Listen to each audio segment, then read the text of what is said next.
오늘 창세기 27장 46절에서 28장 9절 본문으로 야곱을 떠나보내는 이삭과 리브가라는 제목으로 하나님의 말씀 나누겠습니다. 네, 마음을 우리 가다듬고 한번 대답 한번 해보겠습니다. 할렐루야. 네. 말씀을 받으면 능력이 나타납니다. 말씀에는 반드시 능력이 나타납니다. 말씀이 진실되게 한 사람의 심령에 들어가서 변화받지 못한 경우는 단 한 경우도 없었습니다. 말씀은 심령을 찔러 쪼개는 능력이고 삶을 변화시키는 능력인 것입니다. 오늘 그 변화의 능력이 우리 모두에게 나타나기를 소원합니다. 말씀을 본격적으로 들어가기 전에 지난주랑 이어지는 그 대목으로 해서 한 가지 의문점을 좀 짚고 넘어가려고 합니다. 이삭이 야곱이 맨질맨질한 살에다가 털 가죽을 덧대고 그렇게 형 에서의 옷을 입고 들어갔는데 어떻게 사람이 맨정신으로 그렇게 어이없게 속을 수가 있냐, 이것이 생각보다 많은 사람들의 그런 퀘스천 마크였습니다. 질문이었습니다. 그래서 어떤 분들은 생각할 때 이거는 아마 실화가 아니라 각색된 이야기지, 이게 사람이 어떻게 이렇게, 그래서 뭐 어떤 분들은 혹시 이삭이 치매에 걸린 게 아닐까, 또 어떤 사람은 도대체 믿어지질 않는다는 거죠. 이게 실화일 리가 있냐. 그런데 여러분, 그렇게 완전히 눈이 멀어버린 그 노인뿐만 아니라 젊은 사람들도 그 분위기에 따라서 얼마든지 이렇게 속을 수 있다는 사실을 과학적으로도 이미 많이 증명이 되고 있습니다. 무슨 말이냐면, 제가 한 2, 3년 전인가 언젠가 한번 접한 기사가 있었는데, 어떤 실험을 공공연하게 이렇게 어떤 젊은이들이 많이 다니는 번화가에서 실험을 했습니다. 근데 뭐냐면, 콜라하고 사이다를 넣고 눈을 가리고서 그것이 어떤 것이 콜라고 어떤 것이 사이다인지 구별해내는 그런 실험이었어요. 근데 실험자들이 분위기를 좀 이렇게 조성해주고 어떤 암시를 줘가지고 헷갈리게 만드니까, 이 콜라하고 눈 뜨고 볼 때는 콜라 맛하고 사이다 맛하고 완전 다르지 않습니까? 이걸 착각한다라는 것은 있을 수가 없는 일이죠. 근데 멀쩡한 젊은이들도 약간 분위기를 조성해주고 어떤 이렇게 암시를 주니까, 속이는 듯한 암시를 주니까 어떤 게 콜라고 어떤 게 사이다인지 제대로 구분을 못하는 그런 실험을 이렇게 보게 되었습니다. 우리가 사실 우리의 판단이 얼마나 정확한지 스스로 자부하지만 우리의 판단이 그렇게 생각보다 정확하지 않다라는 것을 보게 되는 거죠. 여러분들 보세요. 여러분들이 저 뒤에서 눈을 뜨고 있다가 이 스피커의 거리를 측정하고 와서 딱 한 번만에 여기 와서 이 스피커를 딱 짚는 분들이 많을까요? 그렇게 많지 않을 것입니다. 이거 하나 짚는데도 여기 오는 과정에 있어서도 혹시 걸려 넘어지는 것은 아닐까, 여러 가지 두려움이 있고, 또 그 중에 감각이 좀 뛰어난 사람들은 요 정도는 와서 짚을 수 있을지도 모르겠습니다. 그러나 이제 이삭은 이제 눈이 멀어버린 지가 꽤 오랜 시간이 경과되었고, 이제 사물을 분별하는 능력이 이미 떨어졌기 때문에, 그리고 애초에 그렇게 눈이 멀어졌다면 이렇게 맹인 되시는 분들은 또 감각이 발달하잖아요. 근데 그런 경우도 아니었다라는 거죠.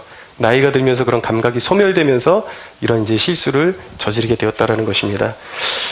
충분히 있을 수 있는 일이고 우리 모두에게 해당되는 이야기라는 것이죠.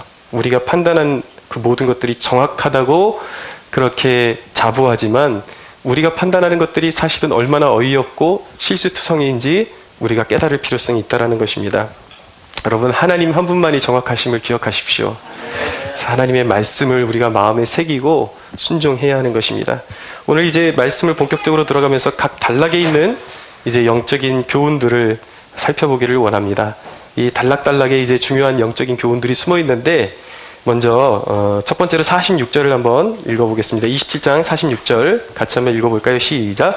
리브가가 이삭에게 이르되 내가 햇사람의 딸들로 말미암아 내 삶이 싫어졌거늘 야곱이 만일 이 땅의 딸들 곧 그들과 같은 햇사람의 딸들 중에서 아내를 맞이하면 내 삶이 내게 무슨 재미가 있으리이까.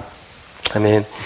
예, 이제 야곱의 어머니 리브가가 그 야곱의 형 에서가 이제 동생에게 속아가지고 분을 품고 죽이려는 계획을 가지고 있는 것을 알고 이제 계획을 세우게 됩니다.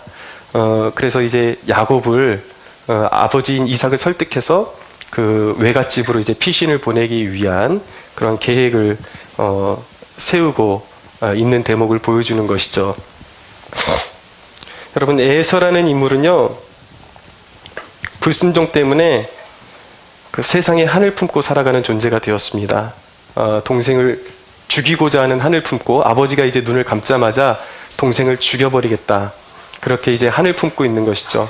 하나님을 인격적으로 만나지 못하고 인생 가운데 계속 패배만 경험하게 되면은 마음에 그런 응어리가 생깁니다. 그러면서 자기가 그렇게 풀리지 않는 이유를 세상을 향해서 욕을 하고 한을 품고 그렇게 정말 평강이 없이 살아가는 그런 사람들의 모습을 보게 됩니다. 여러분, 돈이 있는 사람들, 세상에서 권력을 가진 사람들도 마찬가지입니다. 자기 힘으로 바득바득 이를 갈면서 취하려고 했던 사람들, 그 마음이 온전한 사람들이 있을 리가 없죠. 그 마음에 항상 겉으로는 웃고 있을지 모르겠지만 마음속으로는 사람들을 대적하고 어떻게 해서든 밟고 일어서서 하나라도 더 가지려고 하는 그런 불의한 마음으로 가득 차 있는 것이 세상인 것입니다.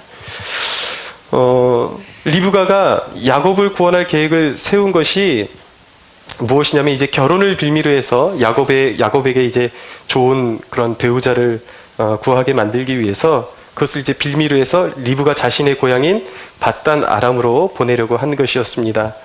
근데 여러분, 리브가는 자신의 사랑하는 아들 야곱을 다시 볼 수 있을 것이라고 그렇게 굳게 믿었습니다. 근데 여러분, 안타깝게도 리브가는 사랑하는 아들 야곱을 다시는 이제 보지 못하게 되었습니다. 이 순간 이제 야곱을 고향을 이제 외갓집으로 보낸 이후에 리브가는 다시는 그 아들을 얼굴을 다시 한 번도 볼 수가 없었습니다. 그냥 하나님께 부름받고 말았습니다. 자, 그 이유가 무엇이냐면 27장 13절에 보면은 리브가와 야곱이 이제 이삭을 속이기 위해서 작전을 짤 때에 이제 야곱이 그렇게 아버지를 속이다가 저주까지 받을까봐 내가 두렵다고 그렇게 이야기할 때에 이 리브가가 뭐라고 대답했냐면요. 27장 13절에 보니까 어머니가 그에게 이르되 내 아들아 너의 저주는 내게로 돌리리니 내 말만 따르고 가서 가져오라 라고 이야기했어요. 너의 저주는 나에게로 돌릴 것이다 라고 그렇게 리브가가 아무 생각 없이 그렇게 이야기를 해버렸습니다. 사람이 아무 생각 없이 해버린 이야기일 줄 모르겠지만 그것이 하나님 앞에 온당치 않고 그게 하나님 앞에는 아주 용납될 수 없는 죄가 될 수 있다는 사실도 우리가 기억해야 하는 것입니다. 결국은 하나님을 온전히 신뢰하지 못하고 결국은 인간적인 생각으로 자신도 그 결과가 어떻게 될 줄 모르고 이야기를 뱉은 것이죠. 내 아들아 너의 저주는 나에게 돌릴 것이다 그러더니 결국은 어떻게 됐냐면 그 사랑하는 아들을 떠나보내고 결국은 그 아들의 얼굴을 다시 보지 못하는 그러한 아픔을 겪게 되었습니다. 그래서 거의 많은 성경 주석가들이 이것은 하나님께서 부주의하게 말을 내뱉은 리브가의 죄된 말에 대한 심판적인 성향이 있다라고 그렇게 바라보고 있습니다. 여러분, 항상요, 죄는 치명적인 결과를 낳는다라는 것을 꼭 기억하셔야 합니다. 복음은 단순하지가 않아요. 자, 우리가 예수님의 보혈로 거듭났어요. 예수님 믿었습니다. 그리고 예수님을 믿을 때 우리에게 보장되는 것이 무엇입니까? 천국을 보장받잖아요. 믿으십니까? 아멘. 네, 천국을 보장받습니다. 근데 여러분, 많은 사람들이 복음을 이해할 때 나는 믿었으니까 이제 천국 갈 사람이니까 이제 모든 것이 끝났다라고 그렇게 착각하고 일상에서는 자기의 뜻대로 자기의 생각대로 살아가는 사람들이 너무 많습니다. 근데 그것이 얼마나 이렇게 잘못된 판단인지요. 여러분, 우리가 죽으면 천국 가는, 예수 믿어서 죽으면 천국 가는 그 과정까지의 얼마나 인생에 여러 가지 복잡한 요소가 존재하는지 여러분들 모두가 경험상으로 아실 것입니다. 존 버년이라는 사람이 철로역정이라는 책을 썼는데 그 철로역정의 주인공이 크리스천이라는 인물이에요. 근데 이 철로역정의 그 주된 내용은 무엇이냐면 한 명의 그 예수님의 피로 거듭난 크리스천이, 기독교인이 구원의 완성 단계까지 이르기 위해서 이미 예수님을 믿음으로 구원을 보장받았지만 그 구원이 내 것이 완전히 되기 위해서 그 과정 가운데 얼마나 험난한 시험과 유혹이 도사리고 있는지를 보여주면서 성령의 도우심으로 그 크리스천이라는 인물이 하나하나 그 시험을 이겨나가는 그런 주제로 이렇게 글이 엮어진 것이 바로 철로역정입니다. 실제로 우리의 신앙이 그렇다라는 것입니다. 여러분, 우리의 구원의 과정에는 수많은 유혹과 시험이 도사리고 있음을 우리가 깨달아야 합니다. 인간은 반드시 넘어질 수밖에 없는 존재예요. 그런데 감사하게도 하나님께서 우리에게 최대한 실수를 줄일 수 있게끔 그렇게 해놓으셨습니다. 그리고 우리가 어떤 실수로 넘어졌을 때에 어떻게 하면 회복되어서 완전한 구원의 길로 들어설 수 있는지 우리 모두에게 다 이미 알려주셨습니다. 그것이 바로 성경입니다. 할렐루야. 하나님의 이 말씀이요, 그냥 우리에게 구원의 길만, 예수 믿으면 구원받는다, 그 내용만 담고 있는 것이 그게 가장 핵심이지만 우리의 인생에 당면할 수 있는 모든 시험과 난관을 극복하고 이겨내고 구원이 완전하게 이루어질 수 있도록 안내해주는 책이 바로 성경이라는 것이죠. 여러분, 예수 믿는다라는 것은 무슨 뜻인지 아십니까? 단순히 내가 그냥 보험 하나 들어놓듯이 예수 믿었다 이렇게 끝내는 것이 예수 믿는 것이 아니라 하나님의 말씀과 내가 하나가 되었다라는 것을 의미하는 것입니다. 그러니까 예수 믿었지만 하나님의 말씀을 등한시 여기고 말씀을 읽지 않고 말씀을 새겨 듣지 않는 것은, 여러분, 그것은, 그 믿음은 사실 가짜 믿음이에요. 진짜 믿음은 예수님이 말씀이시거든요. 내가 예수님을 믿는 순간 말씀을 사랑하는 존재가 되었다라는 뜻을 가지고 있는 것입니다. 그 이야기는 말씀이 나의 삶의 지침이 되었고 기준이 되었다라는 것을 의미하는 것이죠. 그래서 내 삶을 주님의 말씀에 종속시킬 때에 비로소 예수님이 우리의 삶을 다스리기 시작하시는 것입니다. 말씀에 종속돼야 돼요. 우리가 말씀을 읽고 묵상하고 말씀이 철저하게 우리에게 교훈하는 대로 우리 자신을 그 안에 종속시켜야 되는 것이죠. 그래야 예수님께서 우리의 삶 가운데 역사하기 시작하시는 것입니다. 이끌어가시기 시작하시는 것입니다. 성경의 전체적인 내용을 통틀어서 줄이면요, 간단합니다. 근데 여러분, 결론은 무엇이냐면, 여러분들의 삶이 승리하고 싶다면 내 인간적인 생각은 다 빼버리고 주님을 우리의 인생에 가장 앞세우라는 거예요. 그러면 실패하지 않는다라는 것입니다. 근데 여러분, 성경을 읽어야 되는 이유가 무엇입니까? 성경을 읽으면 하나님께서 친절하게 이 성경에 나오는 인물들이 왜 실패했고 왜 성공했고 어떻게 하면 성공했는지, 그리고 영적인 축복을 받고 그리고 완전한 구원에 이르렀는지 성경에 이미 모든 것을 기록해 놓으셨단 말이에요. 성경을 읽으면서 이 사람은 왜 실패했는지를 눈여겨보셔야 돼요. 그리고 성경을 읽으면서 이 사람은 무엇 때문에 이렇게 하나님께 축복받고 인정받고 그렇게 구원의 삶을 살아갈 수 있었는지, 그 교훈을 깨달으셔야 되는 것이죠. 거기에 염두에 두고 성경을 읽어야 되는 것입니다. 그렇게 읽다 보면은, 그렇게 읽으면 한 가지 결론을 도출되게 돼요. 그렇다고 해서 여러분 또 제 얘기 듣고 읽을 필요 없구나, 이게 아니라 그 중심에 이 성경의 원리를 깨닫고 성경을 읽으시라고요. 모든 실패의 원인은 무엇이냐면 주님을 뒤로 빼버리고 자신이 앞서갈 때 실패하는 것입니다. 기도하지 않고 내가 앞서갈 때에, 주님께 묻지 않고 내가 앞서갈 때에, 주님의 뜻이 무엇인지 모르고 인간적인 생각으로 앞서갈 때 실패할 수밖에 없는 것이죠. 그러나 내 생각을 빼버리고 주님을 앞세우고 주님께 의지하고 주님을 앞서가시도록 내 삶의 자리를 내어드리면 반드시 우리가 성공의 길로 갈 수밖에 없다는 것을 믿으시기 바랍니다. 여러분, 주님은 실수가 없으세요. 나는 실수투성인 사람이지만 주님께 종속되는 길이 가장 안전하고 가장 안전한 구원의 길로 가는 길임을 믿어야 하는 것입니다.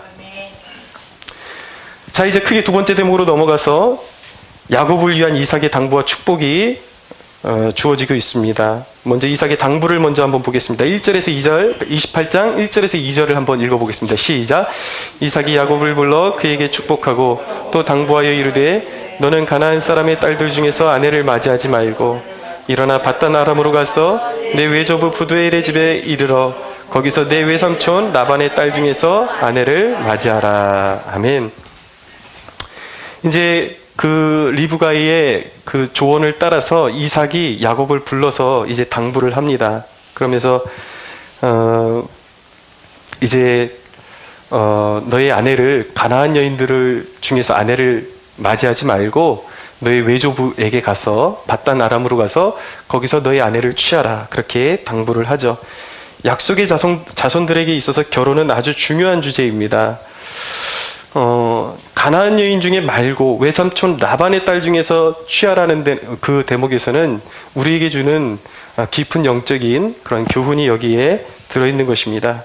왜 결혼이 성경에서 이렇게 민감한 주제이냐면 여러분 가나안 여인들은 아주 극악한 죄악에 물들어 있는 여인들이었습니다. 온갖 세상의 때가 너무나도 그 혼탁하게 묻어 있어가지고 그 가나안 여인들과 결혼을 하게 되면 이제 약속의 자손들이 믿음을 잃어버리고 하나님을 외면하고 돌아설 수 있는 가능성이 있기 때문에 절대적으로 가나안 여인들에게과 결혼하지 말고 외삼촌이 있는 곳, 왜 그곳으로 가라고 했냐면 그곳은 비교적 덜 세상에 물들어 있었기 때문에 신앙적으로 그곳에 있는 여인과 결혼을 하게 되면은 신앙적으로 교훈을 주고 그들을 이제 신앙적으로 훈련되어질 가능성이 오히려 이렇게 더 높았기 때문에 가나안 여인 중에서 말고 이제 밧단 아람으로 가서 아내를 구하라고 그렇게 조언을 했던 것입니다.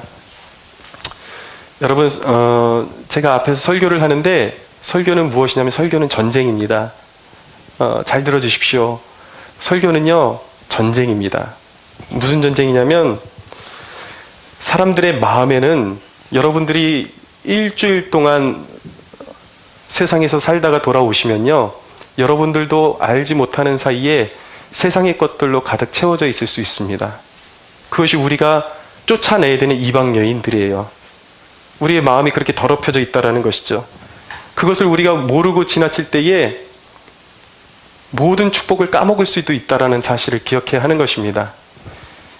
근데 문제는 뭐냐면 사람들의 마음에는 세상 것이 하나님의 말씀보다 더 매력적이에요.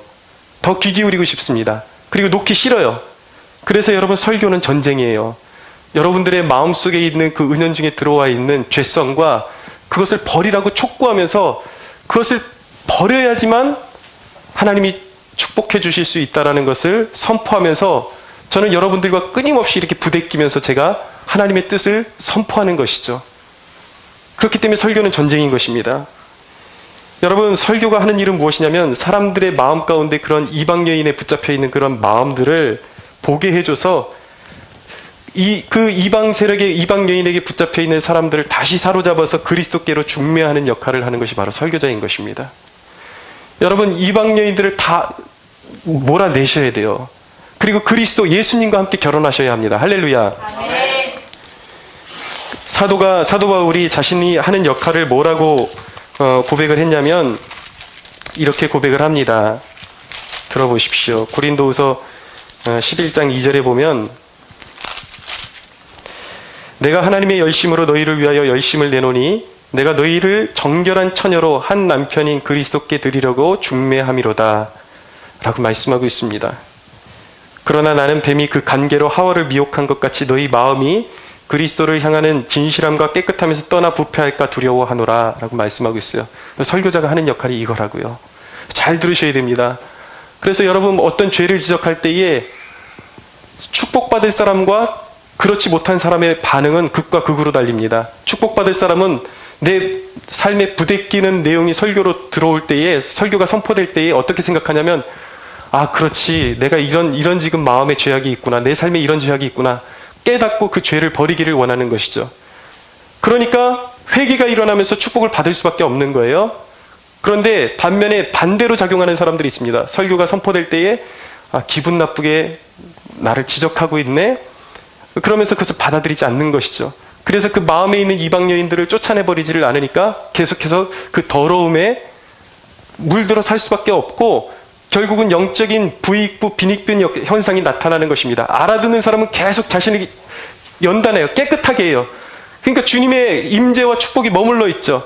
그러나 알아듣지 못하고 그냥 기분 나빠하고 돌아가는 사람은 계속 죄 가운데 머물러 있으니까 늘 영적으로 가난하고 궁핍하고 그런 핍절한 삶을 살아갈 수밖에 없는 것입니다. 여러분들 어떤 길을 선택하시겠습니까? 사랑하는 여러분, 설교자는 성도들에게 참 평강을 주기 위해서 근심을 자처하는 사람입니다. 한 주간 동안 늘 고민해요. 어떻게 하면 여러분들의 마음에 평강을 주고 어떻게 하면 여러분들을 돌이켜 세워서 하나님의 신실한 일꾼들로 세울 수 있을까?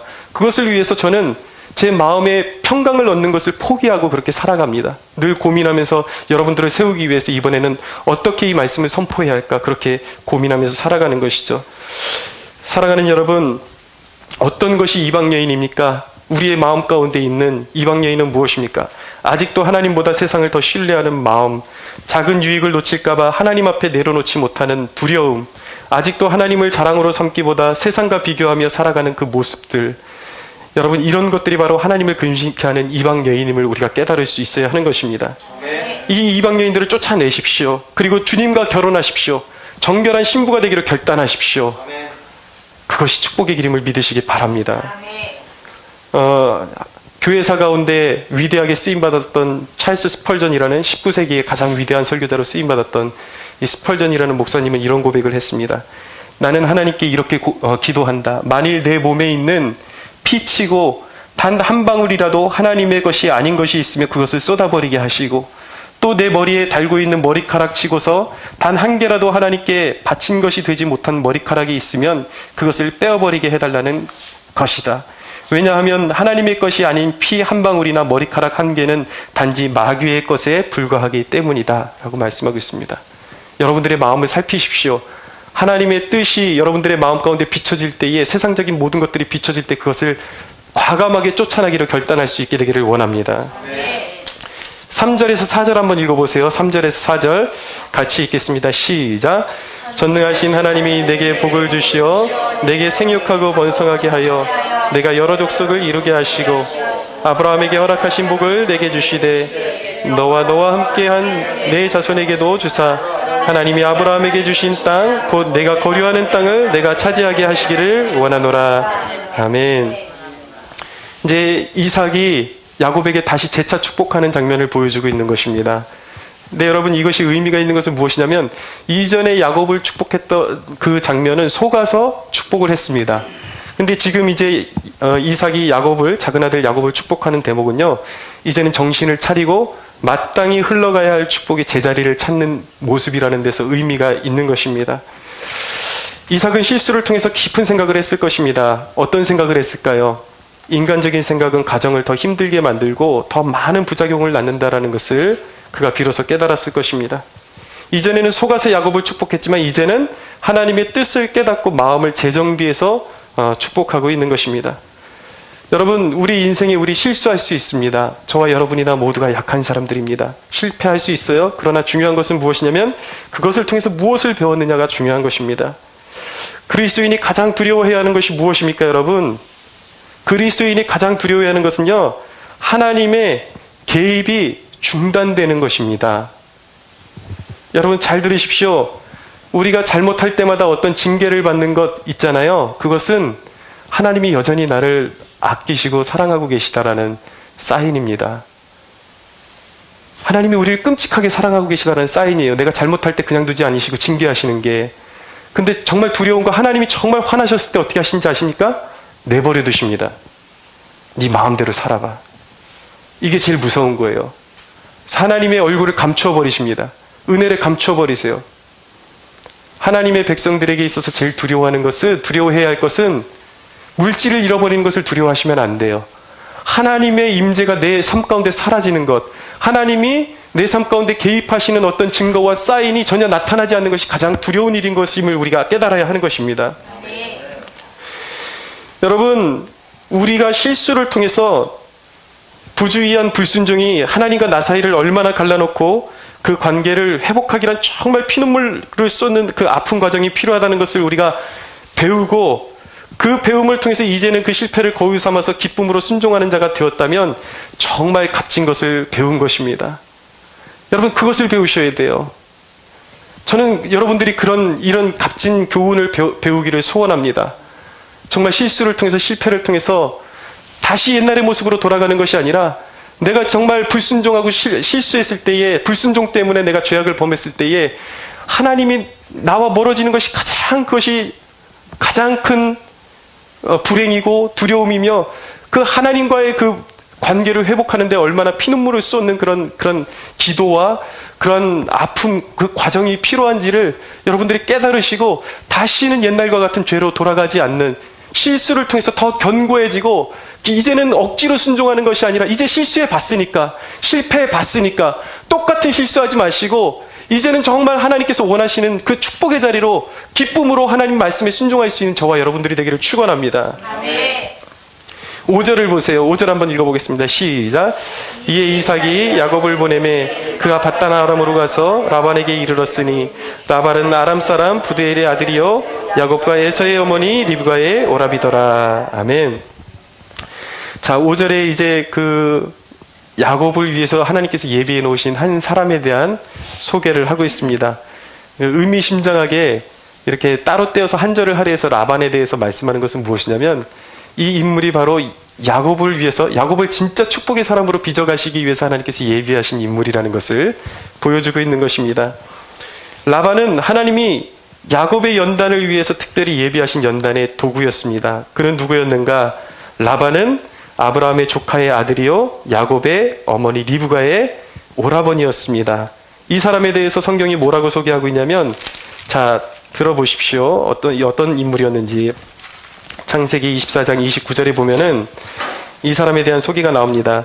리브가에게 오라버니가 있어 그의 이름이 라반이라. 그가 우물로 달려가 그 사람에게 이르러 그의 누이의 코걸이와 그의 손의 손목걸이를 보고, 또 그의 누이 리브가가 그 사람이 자기에게 이같이 말하더라 함을 듣고 그 사람에게로 나아감이라. 그때 그가 우물가 낙타 곁에 서 있더라. 라반이 이르되 여호와께 복을 받은 자여 들어오소서. 어찌 밖에 서 있나이까? 내가 방과 낙타의 처소를 준비하였나이다 라고 말씀하고 있습니다. 자, 잘 이해가 안 되시겠지만 풀어드리면 이런 것입니다. 라반은 어떤 인물이었냐면 지극히 세속적이고 물질 가치관적인 그러한 사고방식을 가지고 있는 사람이었습니다. 그 아브라함의 종을 대하는데 무엇을 보고 그가 그렇게 기뻐하고 좋아했냐면, 그가 아브라함의 종이 리브가에게 끼워줬던 그 가락지와 이런 예물들, 폐물들을 보고 이게 보통 부자가 아니구나, 그것을 이제 딱 감지하고 얼른 가서 그 앞에 이제 호의를 베푼 것이죠. 그러니까 이 사람의 모든 사람들에게 잘해주고 잘못해주고의 기준은 물질적인 가치관이에요. 약간 속물 같은 사람이죠. 그리고 이후에 보면 알겠지만 이 사람은 사람을 속이는데 아주 능숙한 사람이었습니다. 무슨 말씀이냐면 야곱이 속이는 사람이었잖아요. 야곱이 속이는 사람이었으니까 하나님께서 야곱을 연단시키기 위해서 더 잘 속이는 사람을 준비해 놓으셨다라는 것입니다. 다른 말로 해서 연단의 도구를 하나님께서 준비해 놓으셨다라는 것입니다. 근데 여러분, 하나님이 연단의 도구를 준비하심은 사람을 괴롭히기 위해서 준비해 놓으시는 것이 아닙니다. 반드시 하나님의 사람을 세우고 그를 성숙해 하시기 위해서, 정말 축복받기에 합당한 인물로 세우시기 위해서 하나님께서 연단의 도구를 세우신다라는 사실을 기억하십시오. 할렐루야. 예. 제가 한 목회지에서 어려운 일을 당해서 갑자기 교회에서 이제 사임하고 나오게 된 시즌이 있었습니다. 근데 교회에서는 집을 비우라 그러는데 나갈 데가 없는 거예요. 그러니까 이제 어떻게 됐냐면, 막 다음 사역지를 구해야 되는데 아무리 원서를 넣고 그래도 사역지가 구해지지를 않는 것이었습니다. 너무 마음이 힘들었어요. 아내에게 할 도리도 아니고. 그래서 어떻게 결정했냐면, 저희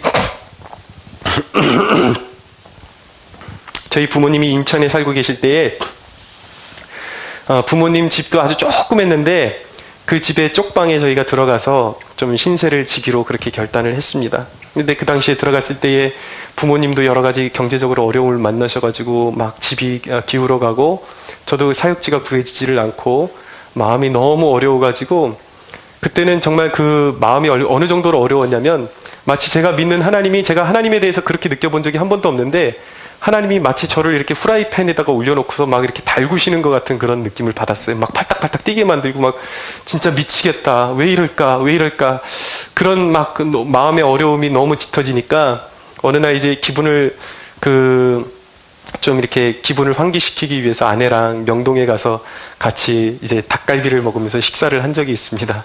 근데 저도 제가 그럴 거라고 전혀 상상을 못했어요. 어떻게 됐냐면 마음이 너무 괴롭고 힘드니까, 그리고 내가 믿는 하나님이 왜 나를 이렇게 몰아가실까, 그게 너무 마음이 힘드니까 밥 숟가락에다 밥을 떠가지고 이제 밥을 한 움큼 입에다가 넣었는데, 무의식적으로 꼭 마치 그 아이가 엉 하고 울면서 그 사람도 많은 데에서 그렇게 막 우는 것처럼 제가 그 밥 숟가락을 입에다 넣고 엉엉 울었습니다. 그냥 한이 없이 울었습니다. 얼마나 그 서럽든지요. 하나님께서 왜 나에게 이렇게 하실까? 우리 가족을 이렇게 어렵게 하실까? 우리 인생에 그렇게 어려운 때가 있다라는 것이죠. 하나님이 우리를 사랑하심에도 불구하고 그렇게 몰아가실 때가 있다라는 것입니다. 근데 여러분, 그 연단의 도구, 그 연단의 환경이 하는 일은 무엇이냐면 바로 나를 하나님 앞에서 울게 하는 것입니다. 여러분, 하나님께서는 우리를 그 어려움 가운데 울게 하심으로 말미암아 그것이 바로 기도가 되게 하십니다. 믿으십시오. 그래서 여러분, 그 기도가 바로 하나님을 의지하는 의지가 되게 하시는 것입니다. 그리고 그 의지가 나를 하나님의 사람으로 빚어내는 것입니다. 할렐루야. 하나님 앞에서 울 수 있음이 우리에게 축복임을 믿어야 하는 것입니다. 여러분들에게 주시는 연단의 도구와 어려움은 하나님께서 여러분들을 미워하셔서가 아니라 여러분들을 너무나도 사랑하시기 때문에 하나님의 말씀에 온전히 순종하여 진정한 축복의 그릇으로 빚어내시기 위한 하나님의 배려임을 기억하십시오. 하나님 앞에서 우는 것은 거저가 없습니다. 여러분, 한나라는 여인이 아들이 없어서 그 마음에 애통하고 분인나라는 그 여인에게 그렇게 애통함을 가지고 눈물로 쏟아냈어요. 하나님 앞에 그 서러움을 쏟아냈더니 그것이 단순히 그냥 아이를 임신하는 그런 사무엘을 주시는, 거기에서 아들을 한 명 주시는 데서 멈춘 것이 아니라 이 사무엘이라는 아들을 통해서 이스라엘의 영적인 어두움을 밝히시는 그러한 놀라운 열매를 주시기 위해서 하나님께서 한나에게 그 서러움을 주셨던 것입니다. 사랑하는 여러분, 축복합니다. 여러분들의 그 어려운 상황이 여러분들의 눈물이 되게 하십시오. 그 눈물이 기도가 되게 하십시오. 그 기도가 하나님을 의지하는 전부가 되게 하십시오. 하나님이 여러분들의 전부라고 고백할 수 있는 저와 여러분들이 되기를 축원합니다. 반드시 열매를 주실 거예요. 단순히 여러분들의 삶을 그냥 단순히 회복시켜 주시기 위한 것이 아니라 하나님의 더 높으신 뜻을 이루시기 위해서 여러분들에게 주신 상황이라는 것을 기억하시기 바랍니다. 그러므로 여러분, 어떤 어려운 일이 있어도 사람을 원망하지 마십시오. 만약에 여러분들이 어려운 일 때문에 사람 때문에 분노에 사로잡혀 있다면 잘못 가고 있는 거예요. 하나님이 의도하신 것과 전혀 다른 방향으로 가고 있는 것이라는 것입니다. 예레미야 애가 3장 33절에 보면 주께서 인생으로 고생하게 하시며 근심하게 하시면 본심이 아니시로다 라고 말씀하고 있습니다. 하나님 우리 아버지십니다. 할렐루야. 아멘. 여러분들을 향한 좋은 계획을 가지고 계심을 믿으십시오. 그래서 시편에 있는 말씀 좀 읽어드립니다. 여러분들에게 어려움을 주는 사람들이 있습니까? 환경이 있습니까? 성경이 거기에 대해서 어떻게 대응하라고 말씀하고 있는지 제가 읽어드리겠습니다. 시편 37편 7절에서 9절인데, 여호와 앞에 잠잠하고 참고 기다리라. 자기 일이 형통하며 악한 꾀를 이루는 자 때문에 불평하지 말지어다. 분을 그치고 노를 버리며 불평하지 말라. 오히려 악을 만들 뿐이라 라고 말씀하고 있습니다. 진실로 악을 행하는 자들은 끊어질 것이나 여호와를 소망하는 자들은 땅을 차지하리로다. 할렐루야. 여러분, 믿음의 사람들에게 약속된 건요, 연단이 영원히 지속되지 않는다라는 것입니다. 반드시 연단을 하나님께서 마무리시키시고 우리를 일으키시는 때가 온다라는 사실을 꼭 기억하십시오. 오늘 본문 6절에서 7절 보겠습니다. 6절에서 7절 같이 읽겠습니다. 시작. 에서가 본즉 이삭이 야곱에게 축복하고 그를 밧단 아람으로 보내어 거기서 아내를 맞이하게 하였고, 또 그에게 축복하고 명하기를 너는 가나안 사람의 딸들 중에서 아내를 맞이하지 말라 하였고, 또 야곱이 부모의 명을 따라 밧단 아람으로 갔으며, 더 읽겠습니다. 에서가 또 본즉 가나안 사람의 딸들이 그의 아버지 이삭을 기쁘시게 하지 못하는지라. 마지막 읽겠습니다. 이에 에서가 이스마엘에게 가서 그 본처들 외에 아브라함의 아들 이스마엘의 딸이요 느바요의 누이인 마알랏을 아내로 맞이하였더라. 아멘. 이 대목이 제일 중요합니다. 여러분, 오늘 제가 좀 몸 상태가 상당히 안 좋습니다. 그래서 제가 제 의도와 다르게 혀가 계속 헛돌고 있어요. 그래서 잘 전달이 안 되더라도 그 의미를 여러분들이 잘 새기셔서 축복의 그런 여러분들 자양분으로 꼭 삼을 수 있게 되기를 바랍니다. 여러분, 이 대목이 제일 중요합니다. 에서는 끝까지 불행한 사람이었습니다. 6절을 보세요. 6절. 에서가 본즉 그렇게 말씀하고 있어요. 에서가 무엇을 봤냐면 여기서 봤다라는 것은 이삭과 리브가가 야곱을 이제 외갓집으로 보내는데 그들의 대화의 내용을 보니까 이 가나안 여인들이 이 부모님의 그 기쁨이 되지 못하고 있다라는 것을 그가 이제 보고 확인하게 된 것입니다. 들었다라는 얘기예요. 그 상황을 보고 들었다라는 것이죠. 근데 에서는 끊임없이 그 자신의 그 상황을 육신적 안목으로 바라보는 사람이었습니다. 해결책이 육적이었어요. 영적인 해안이 없어요. 영적인 안목이 없습니다. 여러분, 이스마엘이 부모가 그 가나안 여인들이 기쁨이 되지 못한다라는 것을 알고 그 대책을 세운 게 무엇이냐면 이스마엘의 그 아버지 이삭의 형제인 이스마엘의 딸을 하나 데려오기로 결정한 거였어요. 그것은 무엇이냐면 에서가 이스마엘의 딸을 데려옴으로 이것은 아버지께 기쁨이 될 것이다라고 스스로 생각했다라는 것이죠. 근데 그것은 인간의 착각이었습니다. 전혀 기쁨이 되지 못해요. 가나안 여인들뿐만 아니라 이스마엘의 족보는 하나님께 기쁨이 되지 못하는 족보예요. 그런데 그가 인간적인 머리를 굴려서 끝까지 육신적인 판단을 하고 그렇게 해결책을 찾았다라는 것이죠. 여러분, 신앙생활도 하다가 안 되면은 이제는 좀 해봐야지 그렇게 하긴 하는데 꼭 하나님이 원하시는 대로 하지 않고 인간적인 방법으로 방책을 강구하는 사람들이 있습니다.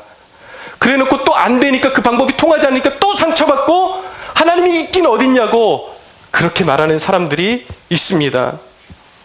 여러분, 저희 큰형님에게 오늘은 좀 저희 큰형님 얘기를 좀 하겠습니다. 저희 큰형님이 제가 자라오면서 보니까 마치 에서증후군 같은 것이 있었습니다. 뭐냐면 어려서부터 신앙생활을 부모님이 목사님이시니까 하긴 했는데 그 마음에 이렇게 그 하나님을 향한 그 다친 마음이 있었어요. 늘 피해의식이 있었습니다.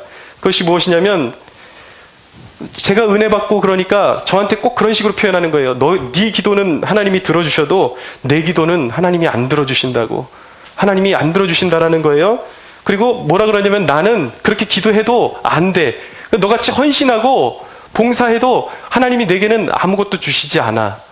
늘 그런 태도였어요. 근데 어느 순간 내가 아니라고 형이 오해하는 거라고 하나님 반드시 기도를 들으시고 어려운 일이 있을 때 인생에 그런 어려운 일이 있을 때 하나님께 가서 전심으로 기도하면 하나님이 그 모든 문제를 풀어줄 수 있다고 제가 그렇게 이야기했거든요. 그래서 언제 제가 수년 전에는 같이 함께 그 절박한 심정을 가지고 철야기도 가자고 제가 저희 형을 잘 설득해가지고 여의도 순복음교회 철야기도를 그렇게 같이 좀 다닌 적이 있었습니다. 근데 그때 당시에 그렇게 기도를 해가지고 저는 응답을 받았어요. 근데 저희 형님에게는, 큰형님에게는 아무런 변화가 없었습니다. 그 차이가 뭔지 아십니까, 여러분? 그 차이가 뭐냐면 형님은 몸은 와 있었어요. 철야기도에 와 있었는데 그것이 정말 절박함으로 자신의 인생을 하나님께 송두리째 걸어버린 것이 아니라 동생이 그렇게 말하니까 그냥 뭐래도 한번 해보는 심상으로 한번 여기 철야기도 한번 해보면 내 인생이 좀 풀리진 않을까 그런 마음으로 왔던 거예요. 철야기도에 왔긴 왔지만 마음이 없어요. 그냥 시간을 때우고 있는 거예요. 하나님을 향한 마음이 없습니다. 여러분, 예배에 와 있지만 하나님께 여러분들의 전 인생을 드리지 않는다면 여러분들의 인생에 여러분들의 예배가 아무것도 아님을 깨달아야 하는 것입니다. 기도하고 있지만, 기도회에 와 있지만 여러분들이 전심으로 하나님께서 응답해 주실 것을 믿고 내 인생의 해답이 하나님께 있음을 인정하지 않고 여러분들의 마음을 쏟아서 하나님께 드리지 않는다면 그 기도는 껍데기뿐이라는 것을 여러분들 기억하셔야만 하는 것입니다. 그러니까 저희 형님이 굴복이 안 돼 있었어요. 그냥 동생이 가자니까 그냥 따라온 것이죠. 결국은 하는 말이 또 기도하지 않는 생활로 돌아가가지고 나는 안 된다라는 거예요. 얼마나 마음이 아팠는지 주위에 있는 사람들이 좀 교회 봉사도 더 열심히 해보고 말씀도 읽고 그렇게 해보라 그래도 그렇게 말이 통하지 않는 것이죠. 자기는 늘 안 된다라는 피해의식에 그렇게 쌓여 있었던 것입니다.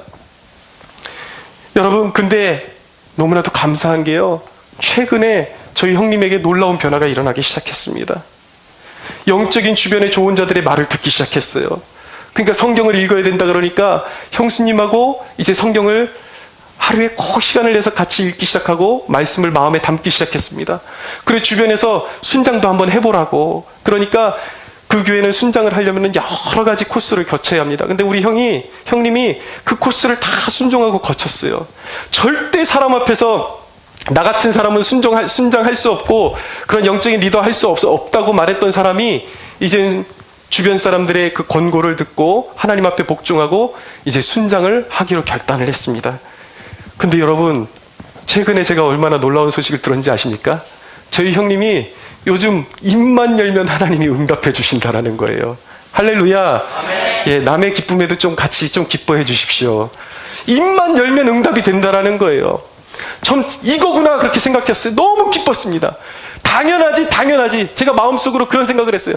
하나님이 그 불순종했던 영혼이 안 된다고 생각했던 영혼이 하나님을 믿고 영적인 조언자들의 말에 그대로 순종하니까 그 하나의 작은 변화에 얼마나 하나님께서 기특하게 보시고 기뻐하시겠어요. 기복신앙이 아니에요, 여러분. 하나님께서 여러분들을 하나님을 기쁘시게 해드리는 삶을 살면 하나님께서 은혜의 문을 열어주심을 믿으셔야 하는 것입니다. 여러분, 자기 생각을 내려놓으셔야 돼요. 영적인 조언자들의 말을 들으십시오. 거기에 순종하면 하나님께서 은혜의 문을 열어주시는 것입니다. 대천에 있는 한 장로님이 계셨습니다. 지금 계신 분이에요. 근데 이분이 집안이 가산이 불이 나가지고 쫄딱 망했습니다. 쫄딱 망했는데 그 수중에 쥐고 있던 돈 100만 원, 그게 전부였는데 보통 사람 같으면 그거라도 뭐라도 먹고 살려고 꾹 움켜쥘 텐데 이 장로님이 그 온 가산이 불탄 상태에서 하나님 앞에 감사하다고 고백하면서 감사의 예물로 자기 전 재산을 100만 원을 그냥 하나님 앞에 감사헌금으로 내버렸어요. 아무것도 남지 않았는데. 근데 여러분, 저는 이런 그 간증을 여러분들에게 말씀드릴 때마다 우리 캠퍼스 성막교회 성도들 가운데 어려움 당하고 있는 분들이 있다면 여러분들이 가지고 있는 거 움켜쥐려고 하지 마시고 한번 승부수를 걸어봤으면 좋겠어요. 하나님께 여러분들을 한번 송두리째 던져보는 그런 모험을 한번 해보셨으면 좋겠습니다. 할렐루야. 다 던졌다고요. 그랬더니 어떻게 하셨는가? 하나님께서 그 장로님의 삶을 일으켜 주셨습니다. 작은 문방구를 시작했는데 이게 막 일어나기 시작하는 거예요. 그럼 막 이제 돈이 잘 들어오니까, 근데 이분이 말씀을 깨닫기 시작하면서 말씀이 귀에 들어오기 시작하면서 하나님께서 주신 말씀대로 순종해야 되겠다. 돈이 다가 아니다. 돈이 전부가 이미 망해봤기 때문에 이분은 돈에 연연하지 않아요. 돈에 연연하지 않아요. 이분이 중요한 것은 하나님의 말씀에 순종해야 된다는 깨닫고 철저하게 주일 성수해야 된다는 그 말씀, 안식일을 거룩하게 지키라는 하나님의 말씀을 따라서 가장 장사가 잘 되는 주일 시간에 문을 닫기로 했습니다. 주일 성수를 위해서 가게 문을 닫은 것이죠. 근데 그 문방구 옆에 엄청난 경쟁 상대들이 많은데 이분이 모험을 한 거예요. 그런데 놀라운 사실은요, 그 문구점이 그 지역에서 가장 수입이 많은, 가장 앞서는 그런 업체가 되었다라는 것입니다. 할렐루야. 아멘. 여러분, 말씀을 품고 기도하면 기적이 일어나는 것입니다. 믿으십시오. 여러분들의 인생을 한번 송두리째 하나님께 걸어보라고요. 여러분, 우리 하나님은 늘 십자가만 지고 얼굴에 핏기 하나도 없이 질질 끌려오라고 말씀하지 않으세요. 여러분, 우리가 십자가를 져야 하는 것은 우리의 중심이에요. 가치예요. 버릴 수 없는 것이에요. 그러나 우리가 주 예수를 의지하고 우리의 인생을 송두리째 하나님께 걸면 십자가를 기쁨으로 질 수 있는 능력을 우리에게 주신다는 것을 믿어야 하는 것입니다. 그렇기 때문에 여러분, 진정으로 믿는 자들은 순교장으로 끌려가면서도 웃을 수 있는 거예요. 하늘의 기쁨이 있기 때문입니다. 하나님은 능력의 하나님이세요. 기적의 하나님이십니다. 할렐루야. 여러분, 이런 간증들, 저는 이런 간증들을 접할 때마다 지금 우리 교회에 정말 여러 가지 어려움을 가지고 있는 성도님들이 계속 떠올라요. 우리 캠퍼스 성막교회도 앞으로 향후 1, 2년 뒤에 이런 간증들이 많이 나왔으면 좋겠다라는 그런 간절한 소망이 생기게 되었습니다. 여러분들의 삶에 이런 동일한 간증들이 생기게 되었으면 좋겠습니다. 하나님을 높이십시오, 여러분. 자기 생각을 내려놔야 하는 것입니다. 이삭이 이스마엘의 딸들을 좋아할 것이라고 생각했던 것, 그것은 여러분 에서의 착각이었어요. 자꾸 자기 생각으로 이렇게 해도 하나님이 좋아하실 거야, 이렇게 해도 하나님께서 좋아하실 거야, 자기 생각으로 재단하고 자기 생각으로 방법을 강구하시면 안 돼요. 하나님의 말씀이 무엇이라고 말씀하시는지 들어야 하는 것입니다. 여러분들의 영적인 조언자가 그렇게 하지 말라 그러면 하지 말아야 되는 거예요. 여러분들의 영적인 조언자가 이렇게 하라고 하면 그렇게 순종하시면 되는 것입니다. 할렐루야.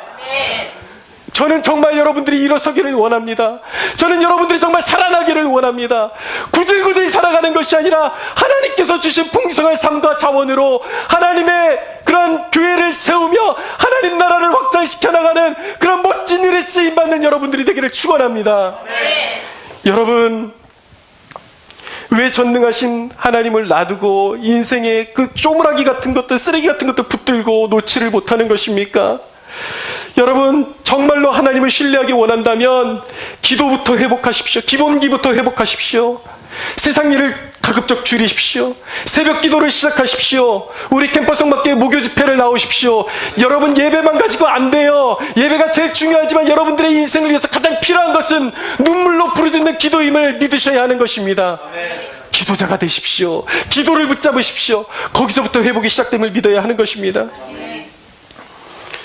그러나 여러분, 아까도 말씀드렸지만 기도는 가장 중요하지만 기도가 여러분 하나의 방법이 되면 하나님을 시험하는 거예요. 아무런 능력이 나타나지 않습니다. 기도회를 나오시되 이것이 내 인생의 전부요, 진심으로 하나님이 내 인생의 전부라는 그 고백을 가지고 기도해야 하는 것입니다. 사랑하는 여러분, 하나님의 마음이 어떠신지 아십니까? 탕자가 돌아왔을 때요, 탕자가 저 멀리서 나는 자격 없는 죄인이라고, 아버지께서 나를 나는 정말 아버지께서 받을 만한 가치도 없는 죄인이라고 저기서 뻘쭘뻘쭘거리고 있는데 아버지는 이미 멀리서 오고 있는 탕자를 바라보고 손을 벌리고 있는 것입니다. 여러분들이 하나님께 돌아서는 것을 하나님이 얼마나 기뻐하시는지 아십니까? 하나님은 지금도 여러분들이 돌아서기만 하면 놀라운 축복을 부어주시기 위해서 놀라운 것들을, 계획들을 준비하고 계시다라는 것을 믿으시기 바랍니다. 누가복음 한번 펴보세요. 누가복음.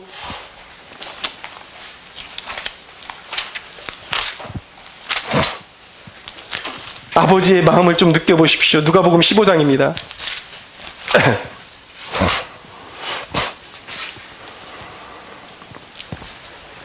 누가복음 15장 18절에서 24절입니다.